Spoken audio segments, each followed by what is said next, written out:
जय Hind. College किंवा ऑफिसला जाणाऱ्या एकट्या मुलींसाठी हा महत्त्वाचा संदेश आहे.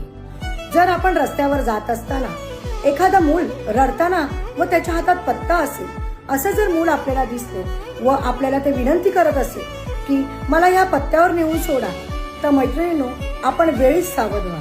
त्या मुलांना त्या पत्त्यावर घेऊन न जाता आपल्याला त्या मुलांना तात्काळ पोलीस स्टेशनला घेऊन जायचे आहे. कारण चोरी करणे, बलात्कार करणे व अपहरण करणे ही टोळीची नवीन पद्धत झाली आहे. तर मित्रांनो व मैत्रिणींनो, आपल्याला विनंती आहे, आपल्याला बहिणी किंवा मैत्रिणी असतील तर त्यांना हा महत्त्वाचा संदेश फॉरवर्ड करा. हा संदेश फॉरवर्ड करायला अजिबात लाजू नका, कारण हा एक संदेश आपल्या एखाद्या मुलीला वाचवू शकतो. मैत्रिणींनो, आपण सावध राहा, सुरक्षित राहा, सतर्क राहा. जय हिंद.